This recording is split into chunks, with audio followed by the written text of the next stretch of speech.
I've reviewed Shrek smut on this channel, and I'm more concerned about the sex scene in this. Let that sink in.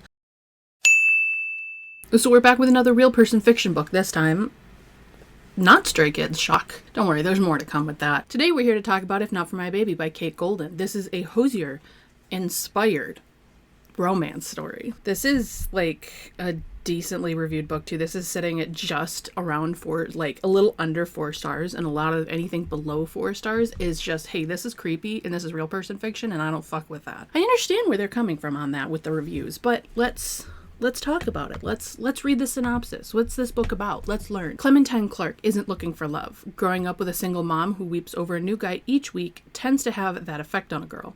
But Clementine doesn't mind being the rational one. She's even buried her musical dreams so deeply within herself that she hardly notices the hole it's left in her life. That is, until her best friend calls her with a life-changing opportunity to join Irish megastar Hozier on his first US tour as a backing vocalist. Clementine wants to reject the offer, but the pay is enough to change her and her mom's life. Overnight, Clementine goes from serving enchiladas at the Happy Tortilla to belting high notes before a cheering crowd. But the whiplash of trading small-town Texas for sold-out stadiums is nothing compared to the rush of performing with the enigmatic Thomas Patrick Hozier. Poet, introvert, and lyrical genius, Hozier quickly gets under Clementine's skin.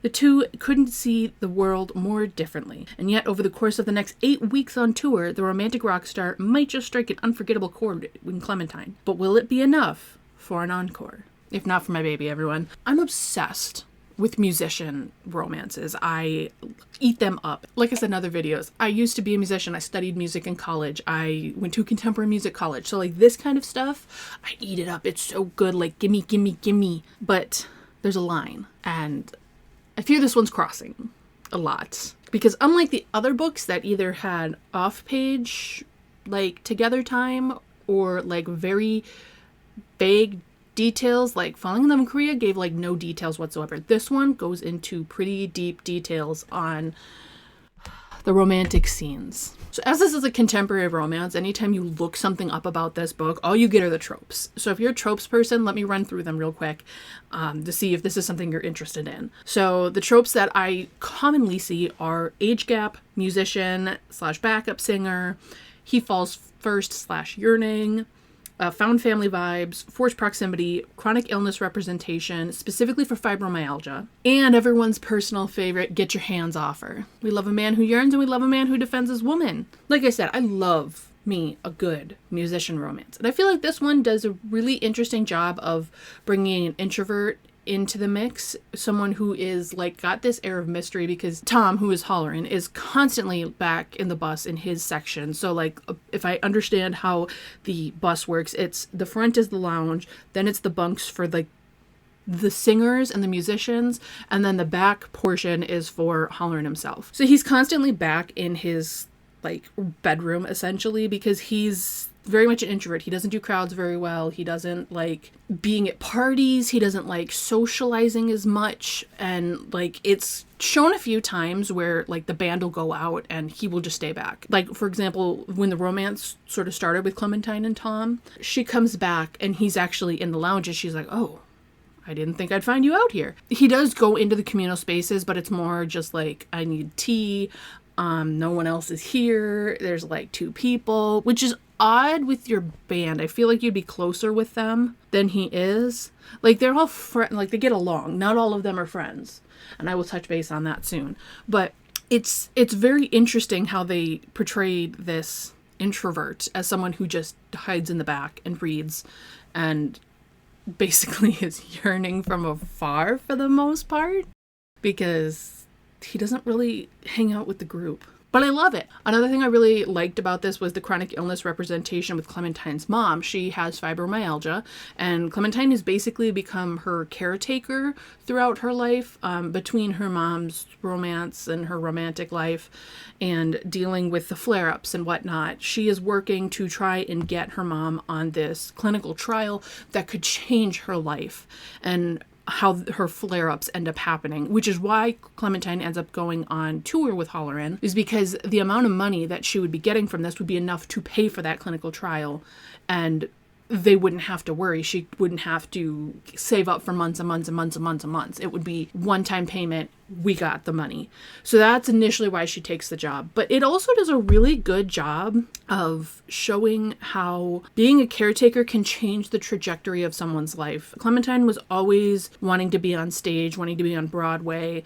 She knew in her soul that that was what she was meant to do. But when her mom's fibromyalgia started to really take over and make it so she couldn't really function by herself, she made the decision on her own. Her mom did not ask her to do this, to stay behind while her best friend Everly went to college and became a musician and did everything she wanted to do in life. But Clementine stayed back because she felt that she needed to be there for her mom, for her help. She can't always go up and down the stairs to get into her bed. She can't always get up to do anything because of how bad the pain gets to be.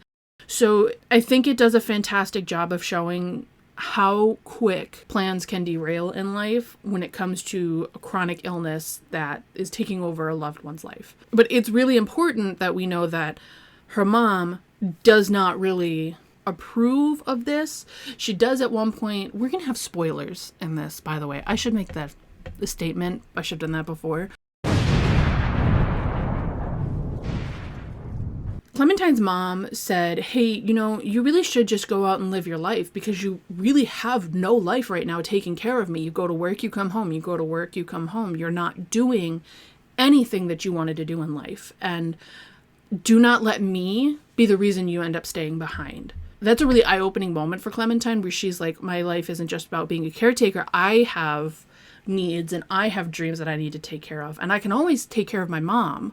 I can always have someone help with this. But I really appreciated seeing from both the chronic illness side and the caretaker side. Now, when it comes to the romance, Tom is very patient with Clementine. He basically says, hey, I understand that your mindset around romance is not the healthiest, and I'm willing to move at whatever pace you want. So you set the pace. We will go very slow. We will be friends. We will move at whatever speed we need to, which is really almost refreshing in a romance book because so often in Western media, it tends to be we met, let's have sex, and then we're getting married. That's it. And that tends to be a big part of romance books too, where it feels like I've known you for a month and I'm in love with you. But he's very patient and it's a nice change of pace, but it could also just be that he's got a traumatic past and he doesn't necessarily want to rush into things given his history, which you have to read to find out. But oh my God, the yearning in this book from this man. Chef's kiss. Chef's kiss. I need more of that in books. Too often the men are silent and that's really realistic. We're talking romance books here, people. The yearning in this book is so good and I ate that up. I devoured this book in 2 days. The only reason why it was 2 days is because I read it before bed. And I stayed up until a questionable hour both nights to finish it. She got drunk at a party and he took care of her in her vomiting everywhere and suddenly stripping her clothes off when he was out of the room and falling asleep under the covers. He slept on top of the covers next to her and was like, no, I would never, no, I wanted to make sure you were okay type situation. He makes it so that she's not going to get in trouble. He says, hey, I got drunk off my ass and I passed out and Clementine stayed back to help me. And she's great and she's fantastic and completely lied to his manager about the situation because they missed the bus and they had to drive to the next show and they got there just in time for the show. So I simply love the yearning in him taking care of her and understanding that even though they both have a lot of trauma to unpack and they should probably both do into therapy, let's be real here, but musicians are tortured, which is probably why I really like reading musician romance books now that I think about it, because I like my characters traumatized, and we all know that. It also showed the danger of being a female presenting person in the way that men need I say more? Grayson is a disgusting character. I can't stand him. I think he is makes me want to throw up thinking about him. He is an I won't accept no as an answer type person and basically gets violent with Clementine, and that is when Tom steps in and is like, get your hands off her type moment and basically beats the shit out of him. He is one of the musicians on tour And not a lot of people actually like Grayson. And he basically at every stop sleeps with someone, which, you know what? You live your life, but then is immediately hitting on Clementine constantly. So I don't like him. I never will. Anytime there's representation about how a female presenting person exists in the world and the dangers that come with it and bringing it to light, really kind of just, I don't want to say it's furthering the agenda like we need it to, because it's not an agenda, but like it's really pushing this is why women get scared around men. You know? I don't know what I'm saying. What am I saying? All right, we're going to talk about things that were not so great. This does not include the real person side of it. This is issues that I found with story and some of the characters outside of Tom Holleran. Let me just be very clear about that. First of all, I have a bone to pick with this tour schedule. There's a tour poster for this that shows all the stops, which is this here. I just want to point out that the state of Minnesota was skipped, and I'm very upset about that. And you will be hearing from my lawyers. Include Minnesota on your tours, fictional or real. So things that were not so great, like real, not just the joke of the tour poster. The romance wasn't as deep as I wanted it to be. I wanted them to bond a little bit more. It seemed like it was very one-sided. There's always what Clementine wanted and not really what Tom wanted. And I think that we could have developed that a little bit more, given that they were on tour and they were in a forced proximity for months on tour. So they could have had time to, look into their romance a little bit more. It felt very lackluster, even though I did really like their dynamic together. It was very lackluster, and they could have really just dug in a little bit more to that part of the story. And so but I swear to God, I swear to you authors, you need to stop doing this. I understand. There's a height difference, okay? I do not need to hear about how small the female main character is compared to her very tall and large man that she's romancing. The hating game, the enemies to lovers part of that was great, but the fact that it felt like every other page I was hearing about how short she was. I'm going to read you a quote from the book, and this is exactly how it's written. I'm not joking. This is real life. I copied this word for word. I've never thought myself exceptionally small, but from the floor, sandwiched between his humongous knees, I am a tiny girl with the trademark symbol. We have capital T, capital G trademark. This is so unnecessary. We don't need to know that she's seen herself as a small girl. It's just a classic infantilization of women where it's like, I'm so small and so precious and so childlike and like, I never want to do that again. We're never talking about that, what I just did again. But I really, really, really wish we could get away from like women being small. Not all women are small. A lot of women are not small. And I'm not just talking like weight. We're also talking height. We're talking lots of different ways. But why do we have to constantly point out how small a woman is compared to a man? And like how his entire hand can like cover my entire thigh. Like, and while he's sitting, he can just reach out and grab her head. We're getting into dangerous territory when I say this, but he can grab her head with his hand without having to lean forward. He's that big and she's that small. Like a normal human, like, I don't, like, if I'm really thinking about the logistics of what she's saying, I could just easily reach in that area and like, here's someone's head. Like, why did the size have to be brought into that? We're never talking about that segment again. I never want to hear about it ever again. We're going to move on. So Clem's best friend, Everly, is basically non-existent in this book. I remember the beginning and the end, and that's it. And not even the end. Everly is said to be a backup singer for Holleran on tour, and then she gets a call to be an opening act for another artist, so she obviously takes that because it's better for her career. And she can be let out of her contract if she gets someone to replace her. Simple as that. Everly shows them a video of Clementine singing at a bar, and they're like, all right, we'll take her, and like, cool, whatever. But then as far as I remember, Everly's not brought up until like right after the fight with Grayson, and she's like, hey, I need to borrow your car because they're being chased by paparazzi. And she needs a getaway car. Like, make that make sense to me. Why is your best friend not someone you're talking to about this? Like, why are you not constantly texting your best friend about the fact that you're falling in love and you're like dating this musician that's massive? Like, I'm sorry, if I'm suddenly on a tour with a massive musician, in more ways than one, I'm going to be texting my friend the entire time, giving them updates. They're going to get so sick of hearing from me that they're going to block my damn number. If I'm having feelings and relations with this musician, I'm absolutely going to be telling my friends what the fuck is happening. Am I okay? Like, am I making this up? Am I good?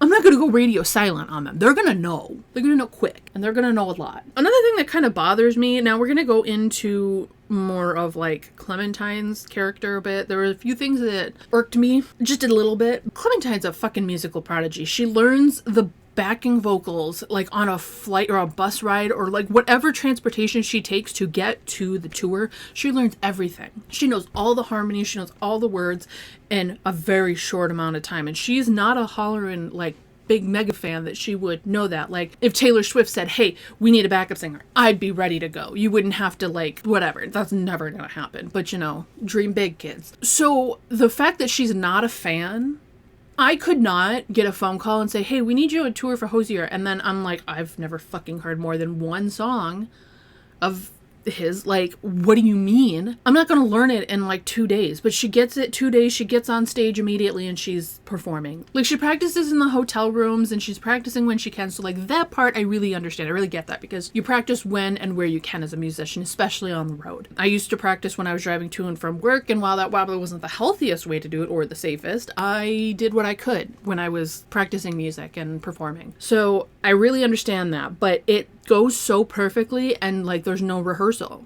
before her first performance. And it's so good that Tom's like staring at her. He like turns around and looks at her like, oh, you're really good. And like, how?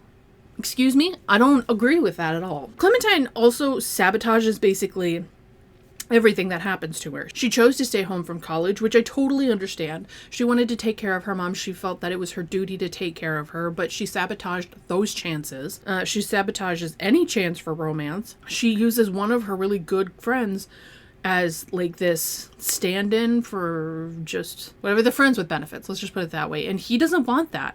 And that is actually when her and Tom connect for the first time. Is he overhears a conversation of her with this friend and he's like, I don't want to be used anymore. I can't do this. And Tom is looking for a pen while she's trying to find something to drink and in a hotel hallway. Their first conversation is about this guy and sexting. And I wish I was making that up, but that's the truth. So she sabotages the romance. Even with Tom, she's like, I can't do this. We're going to be long distance. There's no way we can make this work. We just need to be done.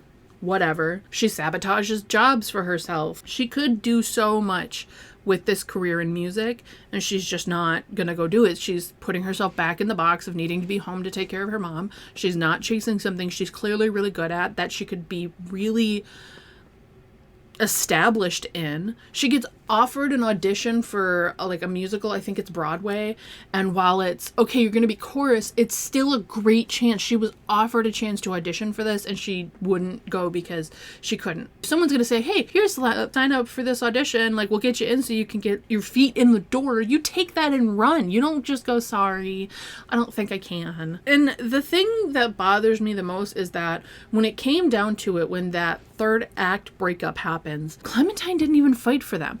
She talked to Tom. They established, hey, I really want this. I really care about you. But then it ends up being, this can't work. And she sabotaged the whole relationship.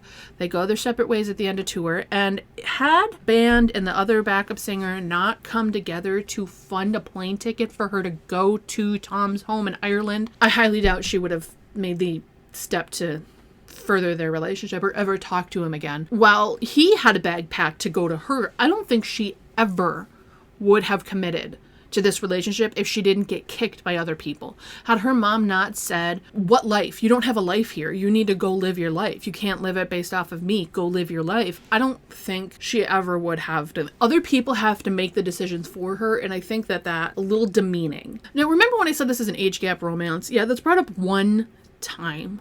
once. He's 8 years older than her. He's in his 30s.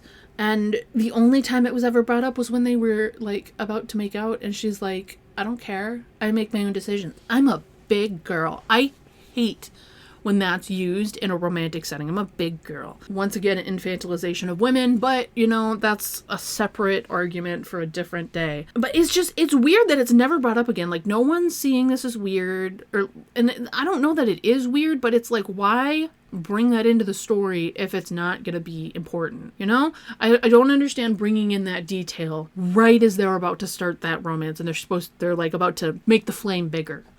Add kindling to the fire. That's the phrase. Now we're here for what everyone wants to talk about. Now, this book I did not know existed until I posted my first real person fiction book, Someone to Daydream About by Cindy Langford. Someone mentioned that and I was like, oh boy, you bet I'm gonna find that and read it. And every single thing I look at online, and like far as Instagram and like YouTube, people love it. I don't see negative reviews outside of Storygraph, Goodreads, and TikTok. YouTube and Instagram are flooded with like, oh my god, it's Hozier inspired. Oh my god, I love him.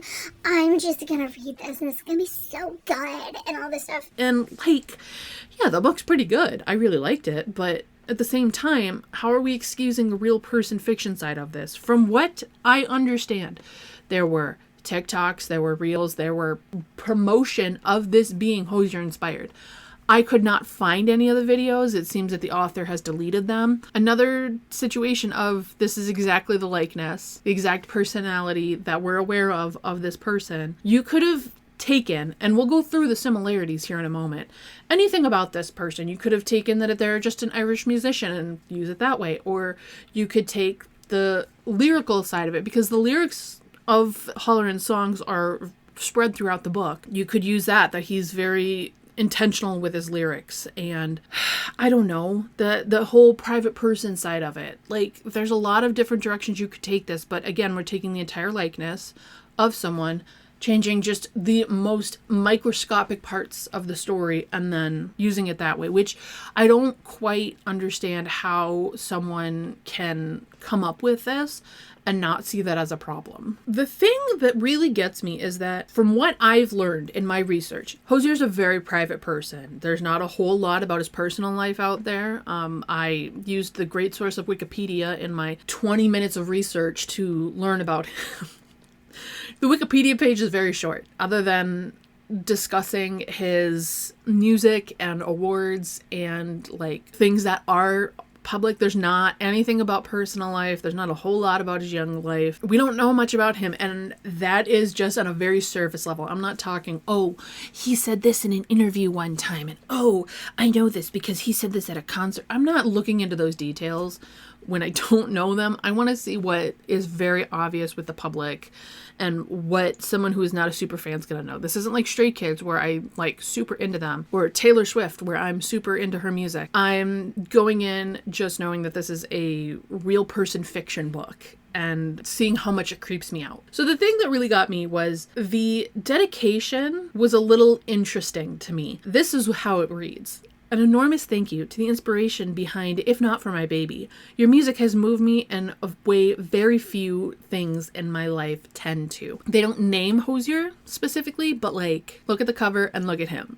Like, come on. And then listing everything that we're about to go through as him and his descriptions, like, come on. Now, I pulled this comparison from a review on Goodreads, so I'll post that segment. Like, there's a lot of like not good reviews on this, specifically because it's Hozier and calling out, isn't he a really private person? I don't know how I would feel about reading this if I were him. Why would you want to write this? Like, this is an explicit book. There are sex scenes. It's not closed door, fade to black. It is actually happening, and like the mentioning of his size compared to her is really fucking weird. There's a lot that I didn't really like about that part. I can't imagine being someone like him where you want to put your art out into the world, and the world is taking that art and it's well received, and you're just wanting to have this private life. You just want to release music. I get it. Like, the need to know the details of every part of a celebrity's existence is baffling to me.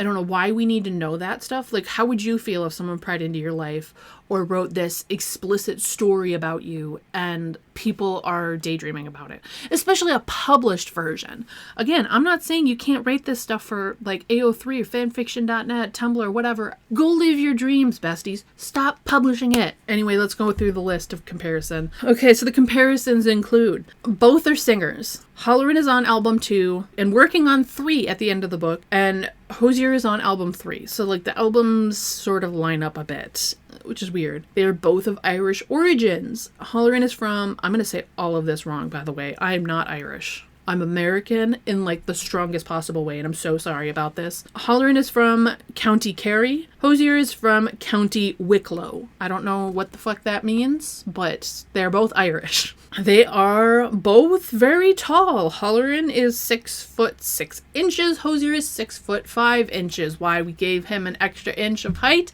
I don't know, and I will never understand why we make the male characters so fucking tall. Let me have average sized love interests for once, please. God. Anyway, moving on. They look very similar. They both have like the same long curly brown hair, a beard. This person said that they have the same Jesus-like appearance and they are worshipped by fans. And I think that's hilarious because, like, I get it. After seeing pictures and seeing the cover, I get it. The titles for both Hozier and Hozier. Hozier is called a bog creature and forest god, whatever the fuck that means. And Hozier is known as the bog man and forest king / daddy. I don't know what that means either, and I don't know that I want to find out. I'm in new territory here, and I'm kind of scared. The name Eden. This is Hozier's former girlfriend, and Hozier has a song from Eden. Allegedly, I don't know anything about this, but I find that very odd. And then there's Fox. Hozier's girlfriend Eden helps one. In Hozier's song, In the Woods Somewhere, Hozier talks about encountering an injured fox. This is details I did not know before, and now I'm definitely going to be paying attention to his songs a little bit more. I started listening to them after I finished the book, very superficially, just background noise, but I think it's time we do some intense listening at this point.